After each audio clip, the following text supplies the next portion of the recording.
Breaking. June 2nd, 2025.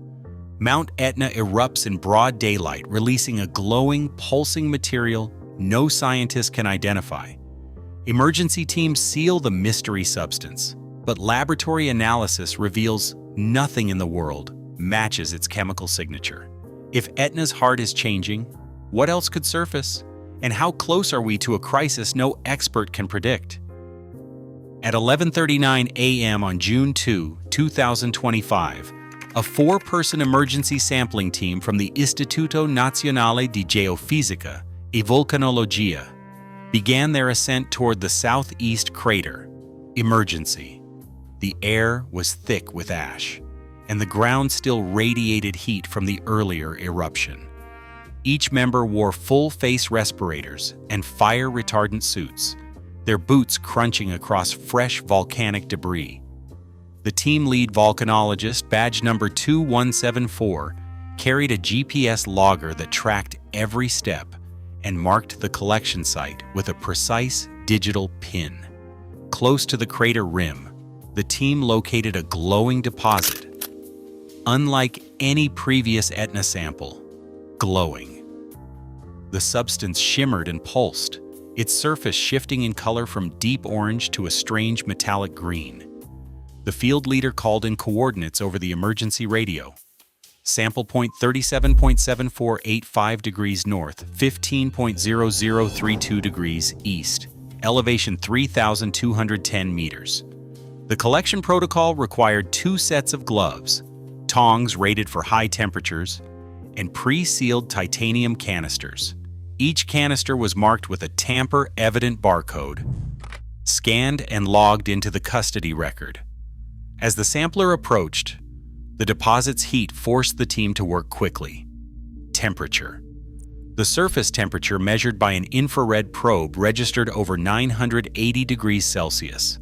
A core sample was extracted in less than 40 seconds, sealed in the first canister, and immediately placed inside a secondary insulated container. The team repeated the process for 3 more aliquots, each from a different part of the pulsing mass. Every step was recorded by a helmet-mounted camera with timestamps synchronized to the GPS unit. Once collection was complete, the samples were double-checked against the field log. The crew descended along a pre-cleared evacuation route, radioing ahead to the mobile lab, stationed 1.5 kilometers downslope. Upon arrival, the canisters were handed off to the lab technician, who scanned each barcode and signed the custody transfer sheet. The entire chain, from crater rim to lab refrigerator, was documented in real time, with copies of every log, GPS track, and video file secured under INGV protocol. By 12:27 p.m., the samples were locked in a refrigerated vault awaiting transport to the main analytical facility in Catania. The evidence trail was complete. Proof.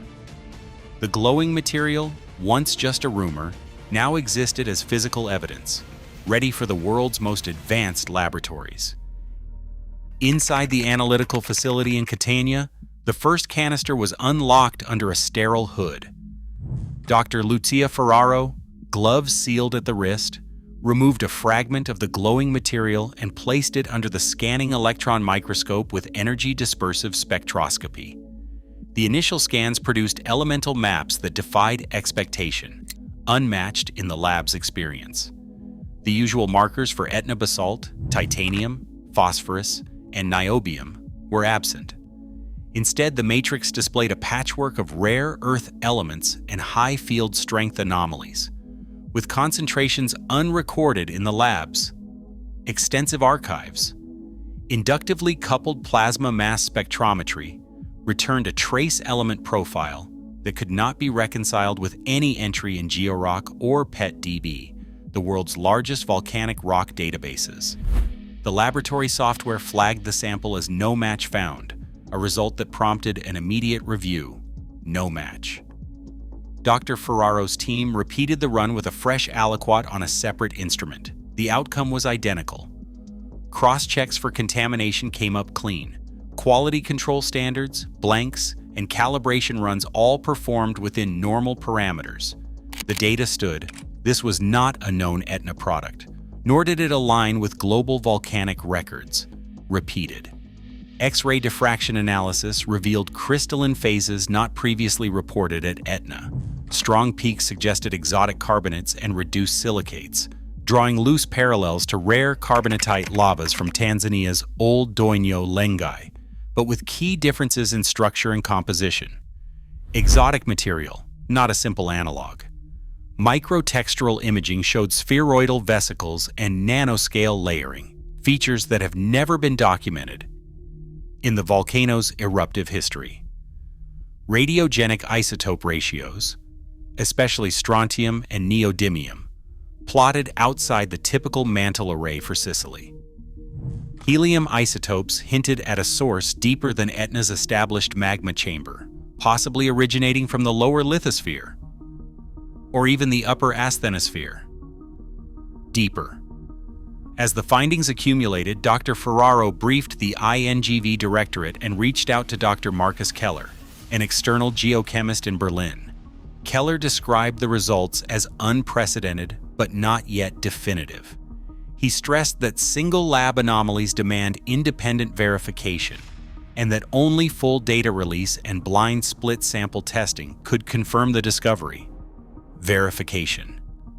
The lab's final report included explicit caveats. Rapid quenching during collection might have altered some phases, and analytical uncertainties remained, especially in isotope measurements. Until other laboratories could replicate the results, the scientific community would withhold judgment. The mystery is now a scientific puzzle that will require global scrutiny and caution in every claim. Caution. At 10:23 a.m., seismic monitors registered a sharp spike beneath Mount Etna's southeast crater. Seconds later, a pyroclastic surge burst from the breach, racing down the eastern slope at more than 140 kilometers per hour. The flow covered over 2 kilometers in less than a minute, scorching a 3-kilometer path through the barren Lion Valley. Tourists near Refugio Sapienza described the scene as a wall and fire, a sudden rolling mass that swallowed the landscape with heat and ash. Protezione Civile teams issued immediate evacuation orders as the surge advanced, tracking its movement through drone feeds and seismic data. Ash clouds rose high enough to force the closure of Catania Airport, halting all flights and blanketing runways in fine volcanic dust. Airport officials coordinated with air traffic control to divert incoming planes and ground departures, citing unsafe visibility and engine hazards. The rapid advance of the surge left no time for hesitation. The area's emptiness spared lives, but the event underscored the scale and unpredictability of Etna's power. Italian volcanologists at the INGV classified the June 2nd eruption as a paroxysm, a term reserved for the most violent, short-lived volcanic outbursts. Unlike the slow, steady lava effusion that often defines Etna's activity, a paroxysm is abrupt, explosive, and difficult to predict. This was the 14th eruptive event in a matter of months, a tempo that has not been recorded in recent memory. Dr. Elena Rizzo, an INGV spokesperson, explained that Etna's magma is not uniform. Deep beneath the summit, melts rich in iron and magnesium rise from the mantle, while material rich in potassium and sodium from the crust mixes in through faults and fractures. The result is a hybrid magma system, prone to sudden chemical reactions and unexpected behavior. When faults open during a paroxysm, these distinct magmas can mingle rapidly, producing new compounds and driving volatile gases to escape in bursts. The 2025 event defied easy forecasting because the mixing process at such depths is hidden from surface instruments. Scientists can monitor tremors and gas emissions, but the true plumbing of the volcano remains largely invisible, making each paroxysm a reminder of the limits of current prediction models. Structural instability. Mount Etna's structure is anything but stable. Recent eruptions have triggered partial crater collapses and rim failures, each event reshaping the summit and exposing new zones of weakness. Geotechnical engineer Dr. Paolo Santini points to the Val del Bove, a vast horseshoe-shaped valley on Etna's eastern flank. Around 7,200 years ago, a massive landslide tore away a section of the volcano, leaving a scar that still funnels lava flows and concentrates geological stress today. Drone surveys reveal ongoing deformation along this ancient collapse zone, raising questions about the volcano's long-term integrity. Global examples: while Etna's latest eruption produced a material that defies easy classification, it is not the first volcano to surprise scientists. Mount Erebus in Antarctica sometimes ejects molten gold crystals from its fumaroles. Indonesia's Kawah Ijen glows blue at night, as sulfur gases combust on contact with air. Tanzania's Old Doinyo Lengai erupts carbonatite lava, cool enough to touch in minutes but rich in rare minerals. These examples show that volcanoes can generate exotic outputs, but such phenomena are rare and unpredictable. Mining risks: some have speculated about the economic potential of Etna's new material. Materials scientist Dr. Sarah Leone offers a blunt assessment. Mining inside an active crater is impossible.